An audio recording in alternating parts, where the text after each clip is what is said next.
Catholic, humbly sharing the truth, beauty, and goodness of the Catholic Christian faith for all to enjoy. Why does the Catholic Church have a pope? The word pope isn't even found anywhere in the Bible, so where does that come from? Well, whenever we begin addressing these kind of matters, we should always start with this. Christianity is 2,000 years old, and the word pope is an English word, and the Bible was not written in English. The word pope is actually from an Italian word, papa, and papa means father.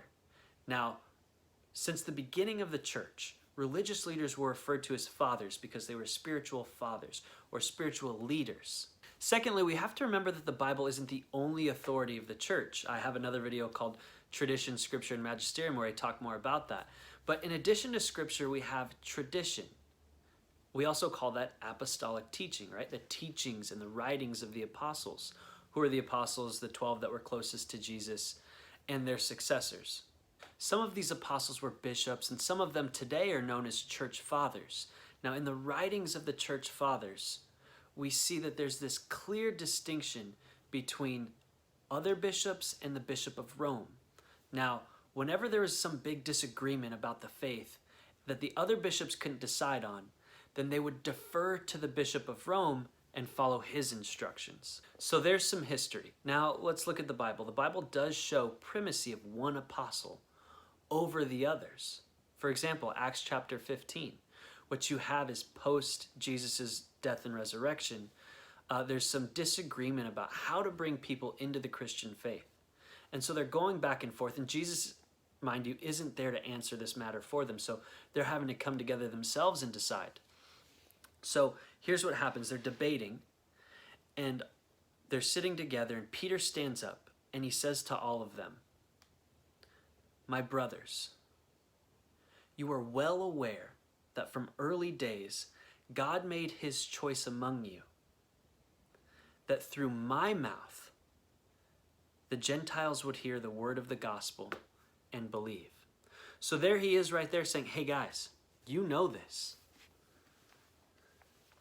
God chose all of us, yes, but me especially, to guide and to lead. So where in the Bible then do we see God choosing Peter? Well, let's look just a few books back to Matthew chapter 16. So there's this huge moment where Jesus asks his disciples, right? They've just gone out and they're speaking about who Jesus is, and he asks them, he says, "Who do the people say that I am?" And they all gave their different responses. And then he pauses and he says to them, "But who do you say that I am?" You, the people who are closest to me, who have been with me all this time, who do you say I am? And who steps up? Simon. Here's what Simon says. "You are the Messiah, the Son of the living God." And Jesus said to him in reply, "Blessed are you, Simon. Flesh and blood hasn't revealed this to you, but the Father revealed it. And I say to you, you are Peter. And on this rock I will build my church, and the gates of the netherworld shall not prevail. I will give you the keys to the kingdom of heaven. Whatever you bind on earth shall be bound in heaven. Whatever you loose on earth shall be loosed in heaven."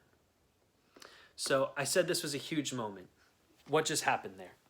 Jesus changes Simon's name to Peter. Now, anytime in the Bible we see God change someone's name, he sends them on a mission now. Their life is being seriously transformed.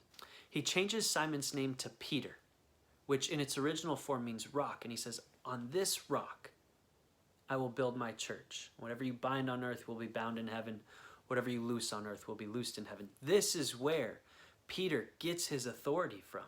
Jesus then goes on to say, "I will give you the keys to the kingdom of heaven." Now, during that time, a kingdom would have its walls around it, and the king would wear the keys that opened up the gates. Now, whenever the king would leave, he would give those keys to the person closest to him, the next in line, to be in charge of the kingdom while the king is gone. Now, Jesus knows that he's going to be crucified. He knows he's going to leave. And so what is he doing? He's preparing Peter to take charge of the kingdom while Jesus is gone. And Jesus won't come back until the end of time, until the end of the world. So what happens when Peter dies? Who's in charge then? And when that person dies, who's next? Insert what we call apostolic succession.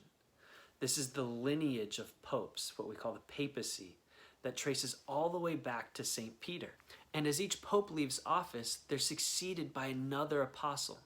Again, this is the lineage of popes, dating all the way back to St. Peter, our first pope, our first papa, our first spiritual father.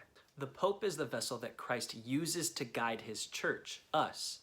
And it's for us to humbly share the truth, beauty, and goodness of the Catholic Christian faith for all to enjoy. I'm Dallas. Have a blessed day.